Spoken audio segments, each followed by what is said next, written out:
As far as we can discern, the sole purpose of human existence is to kindle a light of meaning in the darkness of mere being.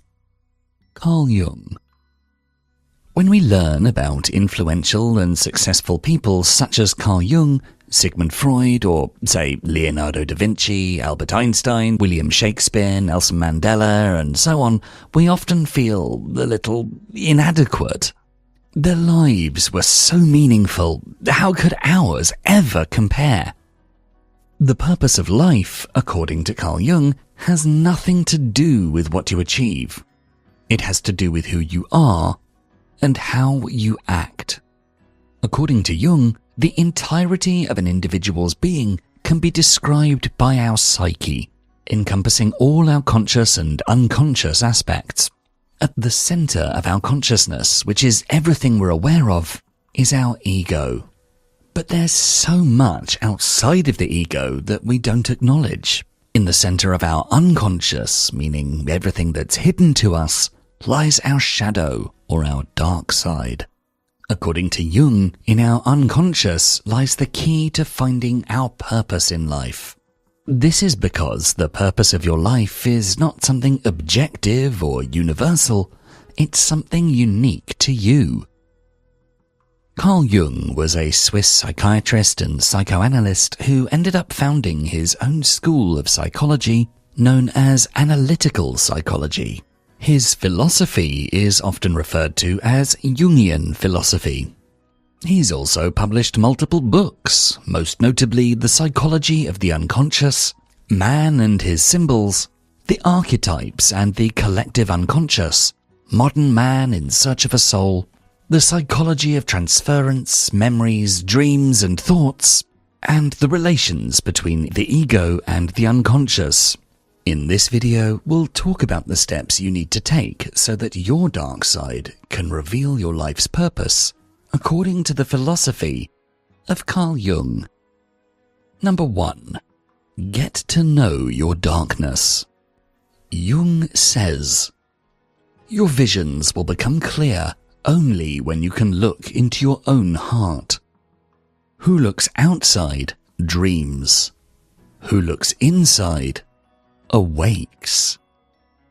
Everyone has a unique meaning and purpose in life, depending on who you are and what you want. As a result, you need to know who you are before you can begin to figure out the purpose of your life. Many people believe they know themselves well.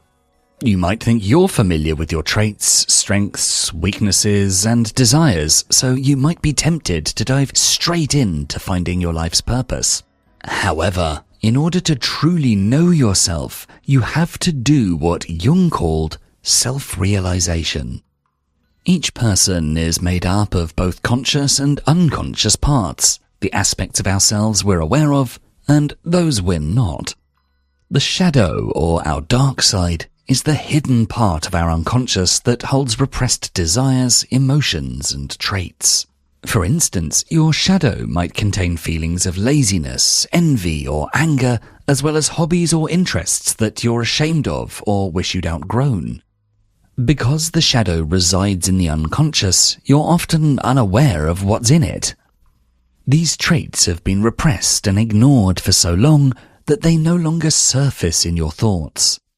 Instead, you tend to over-identify with your persona, the role you unconsciously play to be liked or appreciated by others.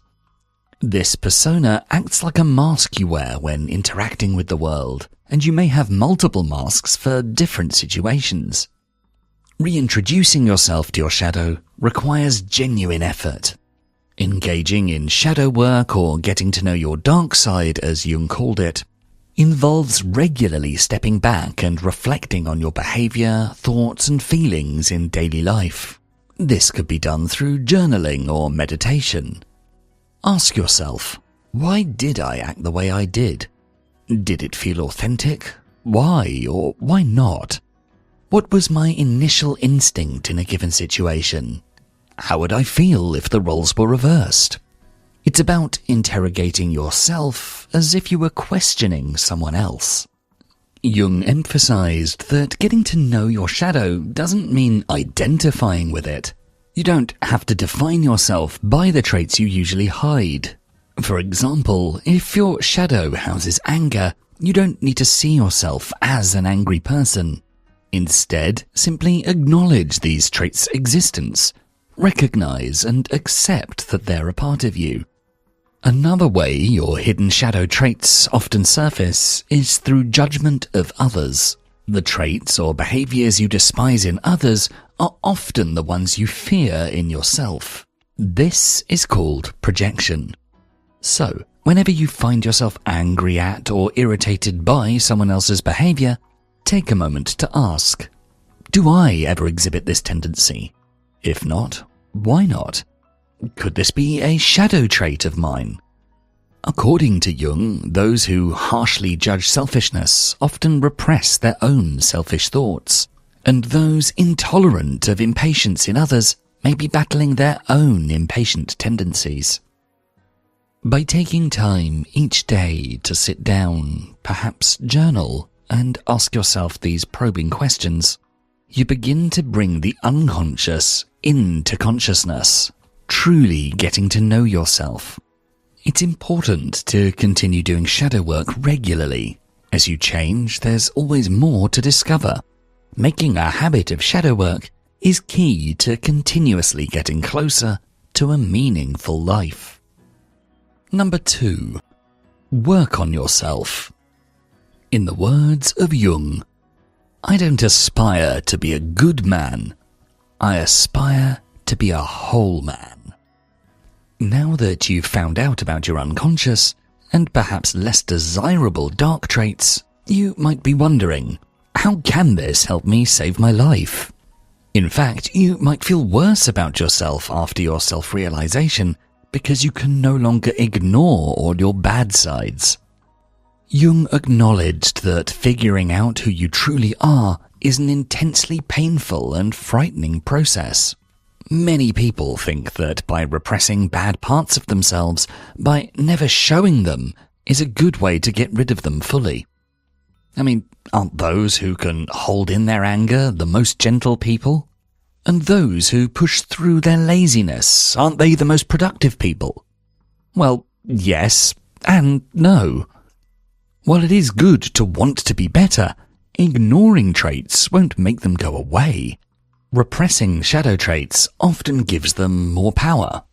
They fester deep inside you, and then, when you're tired, stressed, emotional, or at a breaking point, they suddenly burst out of you. People that don't acknowledge their anger are the ones who have scary, angry outbursts every now and then.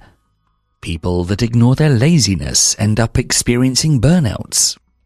Ignoring something doesn't make it go away. So, now that you actually know your shadow, you can finally do something with it. Whatever you find in your shadow, your dark traits, make them useful. Anger, for example, is only bad if it's excessive or unwarranted. But when someone genuinely hurts you, anger can actually help you advocate for yourself. So the question you should ask yourself is, when is it right to act on an emotion, and when is it better not to? When should I lean into my mask and persona, and when do I not have to? By thinking about your emotions in this nuanced sense, rather than thinking of them as bad or good, you will improve your life and well-being tremendously. Envy can be a motivator. Laziness can get you well-needed rest. Impatience can make you more active, if the context is right. In other words, you have to find ways to integrate everything you find in your shadow into your personality instead of ignoring it. Your shadow isn't here to punish you, but rather to teach you, and your repressed traits are here to stay. So only if you accept and embrace your dark qualities can you actually improve yourself. The self-knowledge and ability to use all sides of yourself is what you need to find out your life's purpose. Once your shadow is self-integrated, you become more yourself. You'll be more balanced, harmonious, and authentic. Once you've figured out how to use your shadow, you've figured out who you truly are, and thus it'll become much easier to figure out what you truly want and need from life. Self-improvement is another form of shadow work that never ends. There's always more to improve. When you continuously keep improving yourself, you are adding meaning to your life. Number 3. Take action. According to Jung, you are what you do, not what you say you'll do. When you know who you are, how you can best handle your dark traits, and what you believe in, you have to show it. The purpose of life cannot be found in thoughts, but in practice. Jung thought that self-realization had to be shown in what you do rather than what you say. After all, you can only say you're a certain way and want certain things if you act like it. This means that you shouldn't live your life reactively. Don't only react to what happens to you, but also initiate something in your life. Instead of waiting for people to befriend you, go out of your way to make friends. Instead of waiting for that promotion, come up with a plan and pursue it. And instead of waiting for your life to achieve the meaning you want it to, make your life meaningful with your actions. Currently, most of us do live reactively, even those who actively seek out their shadow and improve themselves. Working on yourself is a great first action one can take, true, but it's not enough to truly start taking action in other areas of life either. In fact, after doing shadow work, one might think they can now sit back and relax. But sitting back in your life is what gets you stuck in meaninglessness. Okay, but how do you start living actively? Simple. By challenging yourself. When you've taken steps to continuously explore your shadow and improve yourself based on what you find, you should also keep taking some extra steps. Frequently ask yourself questions like, what do I believe in? What spiritual or religious beliefs? What moral principles? What values? How do I act on a daily basis? What do I want to do this year and the next 5 years? How do I want to contribute to the world? What do I expect from others? You could journal about these questions or meditate on them. The answers are clear clues as to what kind of actions to take. You might, for example, want to become a published author. A lot of people do. But a lot of those people that do want to become a published author also don't take many steps to achieve that goal. They wait for inspiration to strike, for their agenda to clear up, and eventually for the book to write itself. They still live reactively. When the time is just right, the book will just flow out of them, or so they think. So what would someone who wants to become an author have to change? An aspiring author that actually takes action would write on a frequent, scheduled basis, whether they feel like it or not. When they get stuck, they'd actively seek out advice or exercises to help them move along. They would finish a story, if not thanks to motivation, then due to discipline. And then they'd proactively reach out to people in the publishing industry, such as literary agents. Of course, many people don't derive meaning from career goals. Instead, their personal ideas about their lives might be a little more abstract. You might want to positively influence new generations, for instance. This could be done in many ways, by becoming a parent, a teacher, starting a charity for youth, becoming a youth counsellor, a politician, and more. It's then on you to decide in what way you want to achieve this goal and what actions that requires. Whenever you ask yourself questions about your morals and beliefs, you'll then have to decide what way you can work towards them and what actions you might need to take. It's quite possible to survive when living reactively, but it's not possible to find meaning in a reactive life.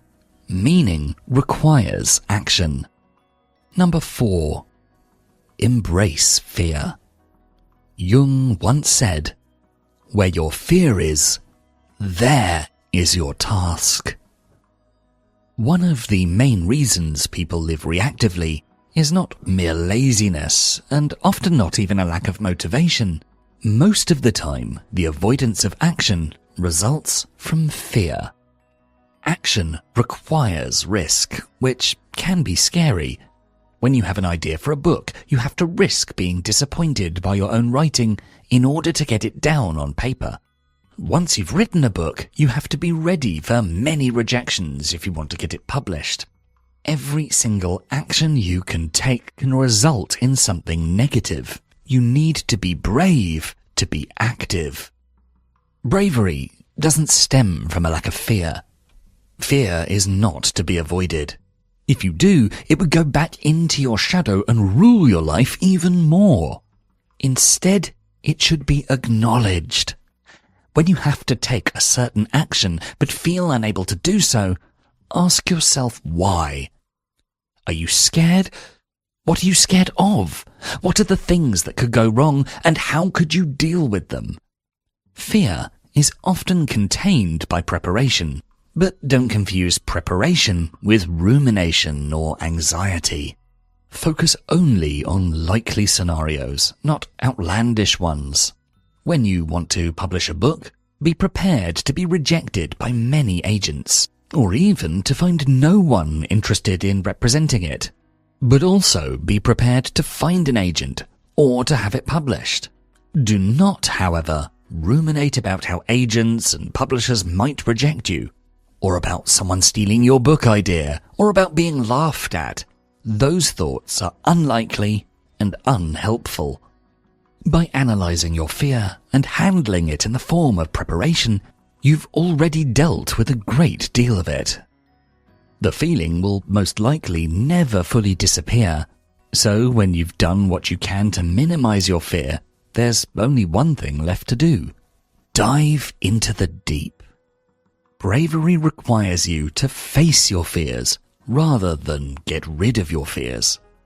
Nobody who has ever done anything special has done so by avoiding what they're scared of. As Jung said, where your fear is, that is where your next task is. Once you know what you're scared of, you also know what's likely to give your life the most meaning. Number 5. Accept the bad. In our final quote from Jung for this video, he says, "Even a happy life cannot be without a measure of darkness, and the word happy would lose its meaning if it were not balanced by sadness." Let's see. You know yourself, you're always improving yourself, you're taking actions and taking risks. Is this the recipe to a perfect life? No, nobody's life is perfect. In fact, the most influential people in the world have often experienced the most hardships. And this is because the most influential people are typically the ones that take the most risks, don't let the bad situations get them down, and push through no matter what. So, accepting the bad and disappointing things in life is integral to finding meaning and purpose.